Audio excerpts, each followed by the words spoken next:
ఇంకొకటి ప్రపోజల్ ఒకటి ఉంది. దీనికి కూడా పబ్లిక్ దగ్గర నుంచి యాక్సెప్టెన్సీ కూడా రావాలి.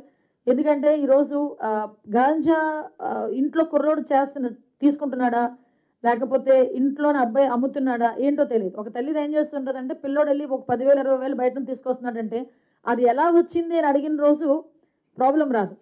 కానీ తీసుకున్న తర్వాత అబ్బాయి ఏదో ఒక NDPS కేసులోనే ఎక్కడో బుక్ అయ్యి అబ్బాయి జైలుకి వెళ్తే చాలా ఇబ్బందులు పడే పరిస్థితి వస్తూ ఉంటుంది. కానీ అందువల్లనే డే ఫస్ట్ నుంచి మేము చెప్తాం, ఫస్ట్ పోలీసింగ్ ఇంట్లో తల్లిదండ్రులే చేయాలని. దానికి కూడా ఒక ప్రపోజల్ ఒకటి మేము అంటే ఇంకొంచెం ఎఫెక్టివ్గా వెళ్ళాలి అనుకుంటే, గాంజా విషయంలో ఎవరైనా పట్టుబడితే సంక్షేమ పథకాలు కూడా కట్ చేస్తే ఎలా ఉంటుంది అన్న ప్రపోజల్ కూడా అక్కడ నడుస్తుంది. అంతవరకు తెచ్చుకోకూడదని నేను కోరుకుంటున్నాను. ఎందుకంటే ఈరోజు ఆ తల్లిదండ్రులు కూడా బాధ్యత వహించాలి.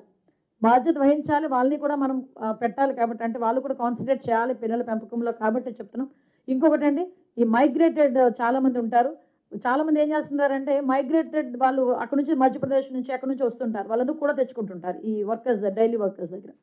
సో అటువంటి వాళ్ళకి చాలా క్లియర్గా మోటివేట్ చేయడానికి ఈగల్ టీమ్స్ వెళ్తున్నాయి. అట్ ద సేమ్ టైం ఆ యాజమాన్యానికి కూడా ఒక క్లియర్ ఇన్స్ట్రక్షన్ ఇవ్వడం జరిగింది. మీరు వాళ్ళని లోపల తీసుకొచ్చుకునేటప్పుడే వాళ్ళని చెక్ చేసి లోపలికి తీసుకోవాలి. మీ తీరా వచ్చిన తర్వాత కనుక దొరికినాయి అంటే కనుక మీ మీద కూడా యాక్షన్ తీసుకుంటాం అని క్లియర్ ఇన్స్ట్రక్షన్ ఇవ్వడం జరిగింది. సో మేము చేసే ఈ యజ్ఞం లాంటి ప్రక్రియలో మీ అందరి భాగస్వామ్యం ఉండాలని, మీ అందరి సహాయ సహకారాలు ఉండాలని మనస్ఫూర్తిగా కోరుకుంటున్నాను. Madam, in last 1 year, have you got any political identity affiliated to any party? No, అలాంటిదేం లేదు. బట్ మేము రెగ్యులర్గా అంటే పొలిటికల్ ఐడెంటిటీ గురించి మేము చేయడానికని చేయట్లేదు. But we are doing in our own way. That's it. అంటే ఇందులో ఎవరినో టార్గెట్ చేయాలని కాదండి. ఫస్ట్ ఆఫ్ ఆల్ ఆలోచించుకోవాల్సిన విషయం ఏంటంటే, నేనేమంటానంటే, నేరస్తుడికి కులం ఉండదు, మతం ఉండదు, పార్టీ ఉండదు. నేరస్తుడే. నేరస్తుడు అయిన తర్వాత అసలు ఏంటి బిలాంగింగ్స్ ఏంటన్నది మాట్లాడుకుంటాం తప్పించి, అంతవరకు మేము నేరస్తుడిలాగే చూస్తున్నాం. కాబట్టి మేము ఇంతవరకు కూడా దాన్ని అచీవ్ చేయగలిగాం. దాన్ని మళ్ళీ పొలిటికలైజ్డ్గా మేము పొలిటికల్ రంగు తీయాలంటే చాలా ఉన్నాయి. ఈరోజు ఎక్కడో ఒక్కర్లేదు. మేము పాడేరు అరకు దగ్గర కూర్చుంటేనే మేము తీయొచ్చు. కానీ మా థాట్ అలా లేదు. నేను పొలిటికల్ యాంగిల్లో పెట్టాలని ఆలోచన లేదు. ఈరోజు ప్రజల భవిష్యత్తు అండి. ఒక్కసారి మనందరం కూడా ఆలోచన చేసుకోవాలి. ఇక్కడ ఉన్న వాళ్ళందరూ కూడా ఒక రకంగా చెప్పాలంటే బాధితులే. ఎందుకంటే ఒక పోలీస్ వెళ్ళి గాంజా తీసుకున్న వ్యక్తిని పట్టుకోవాలంటే ఎంత డేర్ ఉండాలో తెలుసా? వాడి చేతిలో బ్లేడ్ ఉందో తెలియదు, వాడి చేతిలో ఏముంటే అది చాలా ఈజీగా. మీకు వైజాగ్లో ఒక పోలీస్ మీద కూడా అటాక్ జరిగింది ఒక 4 months బ్యాక్, గాంజా తీసుకున్నది. మీకు ఇంకో విషయం చెప్పాలి, ఎందుకు మేము ఇంత సీరియస్గా తీసుకున్నామంటే, క్రైమ్లోని 10 క్రైమ్స్ వచ్చినాయి అనుకోండి, అందులోని 7 crimes based on ganja consumption. ఆడు గాంజా మత్తులోని చేసిన క్రైమ్ ఎక్కువ కనిపిస్తుంది. సో మెయిన్ అది అక్కడ మనం అరికట్టాలి అనుకున్నాం. కాబట్టి ఈ పోక్సో కేసులు ఎక్కువగా పెరగడానికి కూడా కారణం కూడా గాంజా, ఒక రకంగా చెప్పాలంటే. సో దట్ అందుకు చేస్తాం.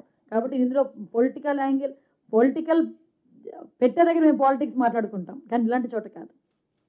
మేడం, ఇందులో ప్రధానంగా గంజాయి అక్రమ రవాణాకు సంబంధించిన దాంట్లో ప్రధానమైన పాత్ర పోలీసులని గతంలో కూడా పెద్ద ఎత్తున విమర్శలు వచ్చాయి. ఎందుకంటే ఎక్కడో ఉత్తరాంధ్ర నుంచి హైదరాబాద్ వెళ్తుందంటే చాలా చోట్ల చెక్ పోస్టులు ఉంటున్నాయి, చాలా చోట్ల పోలీసులు చెక్కింగ్లు ఉంటున్నాయి. మరి ఇన్ని దాటుకొని అంత దూరం వెళ్ళింది, బాంబే వెళ్తా, ఇట్లా అన్ని రాష్ట్రాలు ఉంది. అంటే ప్రధానంగా పోలీసులు ఇందులో ఇన్వాల్వ్మెంట్ ఉందనేది ప్రధానమైనటువంటి ఆరోపణ.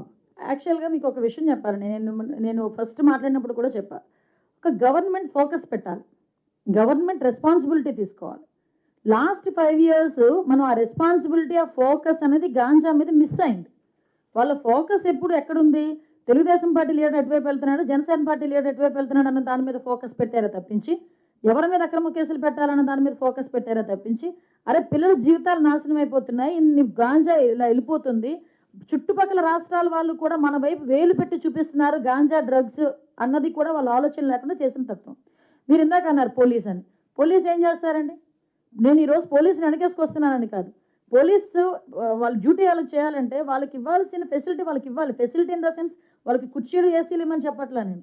మినిమం టూల్స్, ఒక సీసీ కెమెరాలు, ఒక చెక్ పోస్టులు పెట్టే దగ్గర అలాంటివి కూడా నేను చెప్తున్నాను కదా. ఇందాక మీకు వైజాగ్లో నేను ఫస్ట్ మీట్